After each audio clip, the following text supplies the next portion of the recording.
All right, welcome back to another episode of Finding Peaks. Very excited to be here today on this new day, different episode. As promised over the many episodes we've done so far, we're going to start bringing guests on moving forward and creating different hosts within the process. And so to my left here today is President, Founder of Peaks Recovery Centers, Christopher Burns. And hello, everybody. Welcome. Thank you. Good energy. Also, my brother, too, just in case, or just to create awareness around that. Yeah. We got the Burns last name. Younger brother, don't let the hairline fool you. I am younger. Yeah. 14 months. 14 months. And then to my right here, of course, as you all know, our Chief Clinical Officer, Jason Friesma. Stepbrother. Born in the fire, on the mountains and so forth. So, well, excited to have you here today, Chris, with us. And in the future, I think you're going to bring a great deal of energy in a variety of different ways to not only these episodes, but I think the recovery journey and engaging the audience with that. We are the original, we're the OGs, right, of Peaks Recovery Centers. We were there in the beginning. Certainly you created it, invited us into the process. And so I think today it would just be fun and interesting and insightful to kind of look at the past, where we started, what we thought recovery was as a journey back then, where we've come today, and what it looks like and what are those differences, and then what have been those interesting challenges and in-betweens and so forth. So yeah, I feel like we got to start here with your energy. Nice. Grateful to be here in both of your presence. I've watched, this is episode 9. I think we're 10. over that. Are we? Yeah, I know. I get why you get it wrong, man. Yeah, because the last one I watched, I think, whatever. No, grateful to be here. I've loved watching you guys collaborate and bounce ideas off of each other, and I think it's been really informative in a lot of aspects, and so grateful to be here and spread some positive energy, some recovery-oriented energy, which I have a ton of. But I want to start with this mental healthy shirt that I got, and I got it from a past client. He texted me, was here a while back, and he texted me and said, hey, I wanted to send you something. What size shirt do you wear? And so he sent this through, and it's just a really cool thing. It's Men's Health as well as Roan Athletic Gear, doing a collaboration for Men's Mental Health Month as well as Pride Month, and then Mental Health Awareness was last month. So just really inviting all men to engage in their mental health and to take that seriously. And I think that's probably one of the bigger things that's changed about Peaks over the last 7 years, is really this opportunity to go from where I started it in 2014, which was a really heavy emphasis on a 12-step foundation and approach to care.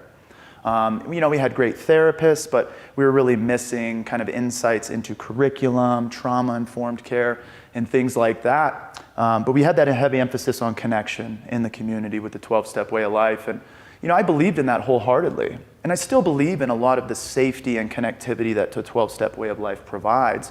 Certainly there's a lot of great things in there. But I think to set in that and to build a model of care out of that is to say that from that one day in 1935 in Akron, Ohio, when Alcoholics Anonymous was formed, that we haven't learned anything moving forward.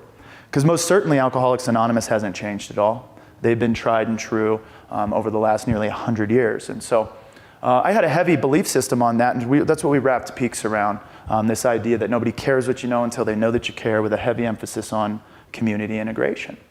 And really, why wouldn't we? Because the resources weren't there. And we had really good results throughout those first few years of Peaks recovery. But wouldn't you say, Chris, that you started, I think I've told you this before, but I think you kind of started Peaks, you started a treatment center and you didn't believe in treatment. You believed in AA. Yeah, boom, zinger. Yeah, that's a great point. I can remember sitting in treatment at 20, 21, and 22. And them sitting there in those trauma weeks, and I'm just like, I'm just not finding it. Sat with a young adult the other day, a 20-year-old's like, I just can't find my inner child. I'm like, I can relate. Yeah. Because I didn't believe in the efficacy behind treatment, behind clinical modalities, because my life had been saved, repaired, and reformed through the 12 steps of Alcoholics Anonymous. But what I learned through that was, it's just a very closed-minded approach to helping people. But it was so much to me, and it was such a breath of fresh air. You know, when I walked into Alcoholics Anonymous in 2008, devoid of a healthy family system, I walked in and these people told me, we love you, we care about you, and we believe in you. And I can remember some of those men in the front end of my recovery breathing life into me that otherwise wasn't there. And so I was just so convicted with that approach. So when we opened Peaks Recovery Centers, I opened up the treatment part because I knew that was the resourceful piece that was going to keep the company going and keep it so we can continue to do circles, can continue to integrate into the 12-step way of life. And quite frankly and candidly, it wasn't until I did a deep dive into my own personal story, into my own past, and really started to dismiss or explore some of that intensity that I still held with some of those rough edges in the early stages of Peaks. So current time, I tend to believe it's more of a both and proposition. I still believe, because the 12 Steps has the most people in it and they've helped the most people, I tend to believe that that's the greatest resource we can integrate into the community. However, I also believe that should be met with a professional involved, and you should be walking the steps with the professional, with the support of the community. But the community today is so much more of an adjunct to what we do and not the primary purpose and not the primary source or the curriculum in which clients walk today. So it wasn't until I was able to have that personal experience, started Peaks with my overall personal experience, and Peaks has kind of moved in that direction with the help of some great clinicians and some great leaders, and really me doing my work. Because when I did my work, I was like, you guys have been right all of these years. This is awesome. Yeah. You know, and the reason I wasn't open to that early on was because of trauma. And how I define that in my life today is I'm looking for hard edges, right? 12 steps is the only way. Meeting every day for the rest of your life or you'll die. Have to do this, counseling every day until it's over. And really a more recovering space that I'm learning and beginning to lean into today is this kind of gray area in the middle, where I can take it, I can leave it, it's functional, it's healthy, it's boundaried, and it's safe. You know, and so I tend to believe and really have a heavy emphasis on trauma-informed care now. I believe that the medical profession needs to be trauma-informed. I think teachers need to be trauma-informed. I think the world needs to be trauma-informed. And if we begin to become trauma-informed, we can understand things like craving states, and we can begin to dismiss this addiction thing. And so it's such a more hopeful view, whereas when I opened Peaks Recovery in 2014, I might have said, it's AA the rest of your life, or you'll die, or you won't have a good shot, or you won't be able to experience happiness in the way that you would in the center of that room. And today I just don't believe that hard edge. I believe there needs to be some recovery space in there for people to navigate and find their true self. And that's what trauma is it's that unalignment of the true self. And obviously that treatment or that healing and recovery is bringing that back in alignment. So. I don't think 2014 Chris would recognize this guy. No, he'd be Honest with you. Yeah, it's been. He would say, "Who's this skinny guy sitting here?" Who's that skinny guy? Right. He's talking about plants. Yeah. But I'm really grateful to be in this space and to have grown in my recovery because it's really helped me grow as a professional and see things a bit more clearly. And it's been awesome. And it's really helped me too on the ground level. You know, I'm sitting with guys today that are in grief week, or in family week, or in identity week, or you know, really doing these deep dives down to a place that I was unwilling to go for a long time. And now I get to just lock arms with them and say, man, I remember when I was going through that 2 weeks ago, or I remember 6 months ago, I was right where you were. Just keep fighting, keep supporting, keep locking arms. And so I've been able to really support my friends and family, and then folks in recovery in a really new and refreshing way that I didn't know was possible. So.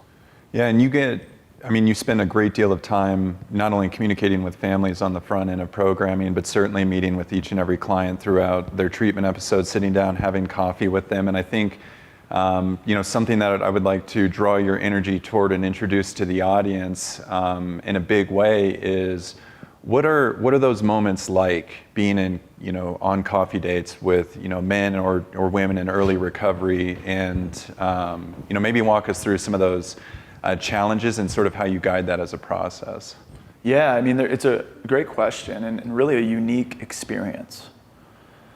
When I first got sober in 2008, my first sponsor, Larry Smith, was like, "You're getting coffee with this guy." I was like, what are you talking about? What do you mean getting coffee with this guy? I don't want to get coffee with guys, right? I'm 22 years old. I don't get coffee with guys. Not then anyway. And he said, Chris, you need to just trust the process. And so I sat down and I had a cup of coffee. And in that cup of coffee, at 90 days sober, for the first time in my life, I realized what I was put on this earth to do. And so it was so profound in that moment. And what I was put on this earth to do was stay sober and help other alcoholics to achieve sobriety. I knew that on that day just through this intimate connection with another guy that I had never met before. And so I carried that with me into Peaks and throughout the early stages of my recovery and even now. And when I get the opportunity to sit down with a young adult, a mature adult, it is so rewarding for me and so impactful, I assume, for the client. Because here is somebody who's sat in the seat they've sat in, walked through a painful journey of trauma exploration and healing, set tough boundaries, had difficult conversations, overcome adversity, been met with a tremendous amount of pain and shame, of which we've been able to overcome. And so it really is inspiring for the client and very connecting. And it goes back to that idea in 2014 that nobody cares what you know until they know that you care. And I really want to show these clients that I care. And I tell them things like, hey, I love you, man. And I don't need to know you to tell you I love you, man. I love people that are working towards mental clarity and mental health. I just really engage and align with that fight. And so I have the most spiritual of experiences. You know, I sit with guys that tell me horrific stories of pain and shame, but then we're able to sit there and lock arms and have a smile as well and be hopeful for the recovery process. So a lot of times these guys and girls, young women, mature women, in our women's program, they think they're coming in and they're going to get this great energy, of which they will, and they may get a lot from it. But I'm leaving that moment so much more filled up, so much more recovery-oriented than before that. And they give me feedback too, you know, on different things, and I can grow in certain areas. You know, I was sitting with a kid the other day, and I was talking to him a bit about diet and food and energy and how it fills up your body and how bad food gives you inflammation and the recovery process and how really treating the whole person. And he looked at me clear as day. He said, man, I would have thought you were just a plant-based guy. I would have had no idea you would eat all that horrible stuff. I'm like, man. So I left that moment and I was like, man, there's an opportunity for growth. For so many years with diet, exercise, it had these hard edges, right? And so in those opportunities that I get to sit with clients, I do 2 a day, 5 days a week. It really is both and. Like, he gets an opportunity to connect with the president of the company who kind of somewhat runs the show. And then I get an opportunity to get a breath of fresh air from some young, new recovery, which is really invigorating. So it's a really cool experience.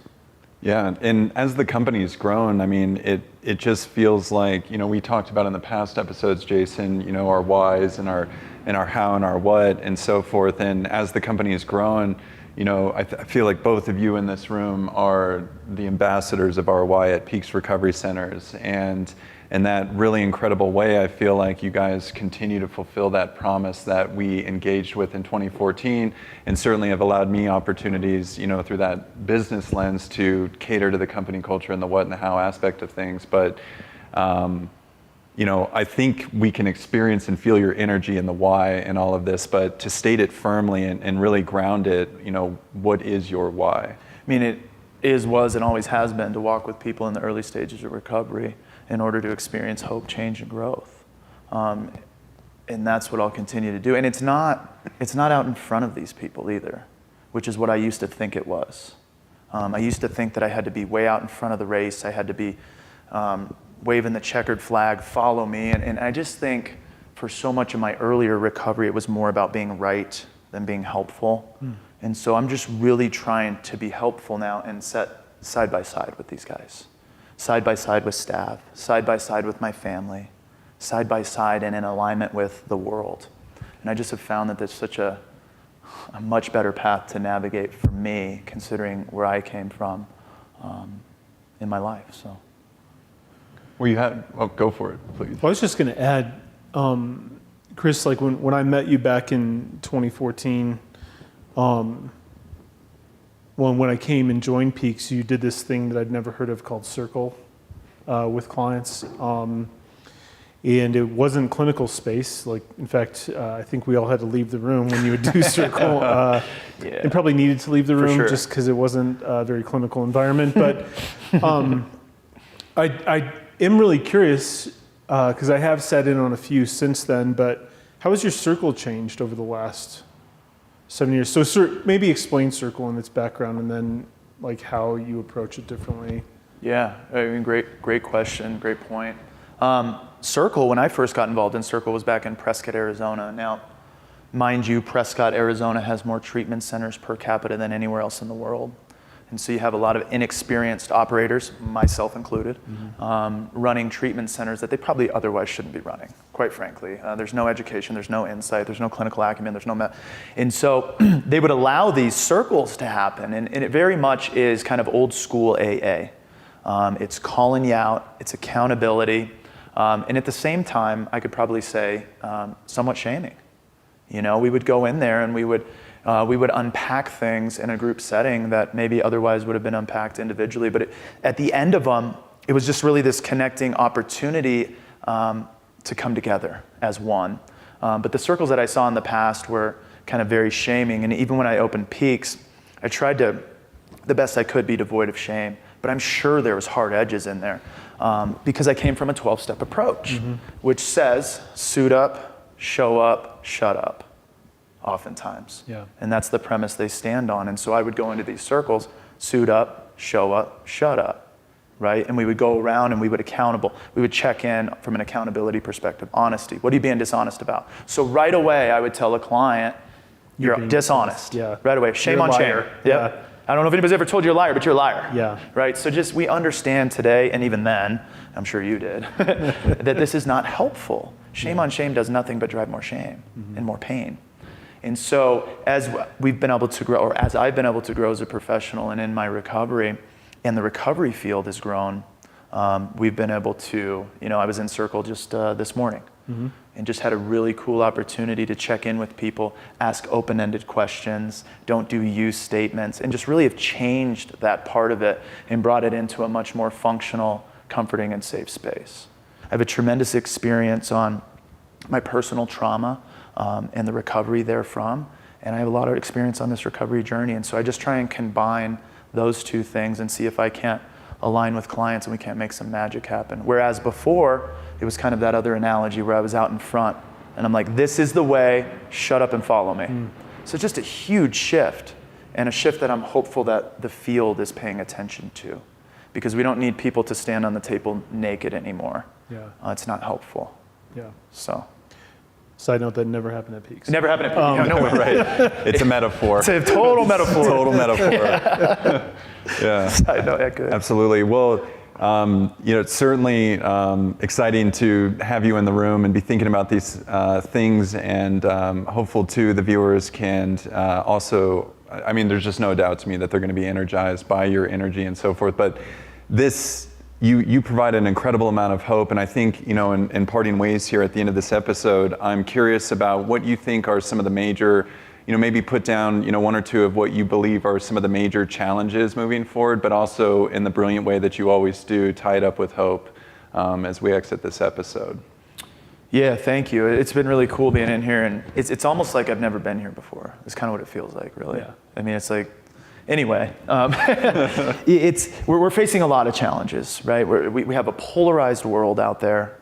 Depending on what side you're on, really doesn't matter. You're going to find Chris Burns and Peaks Recovery riding right up the middle, because I want to be most helpful to most people, right? But we have to really let down our guard and move into a space of love and compassion, because that's the bridge of which we all need to travel to help this mental health catastrophe.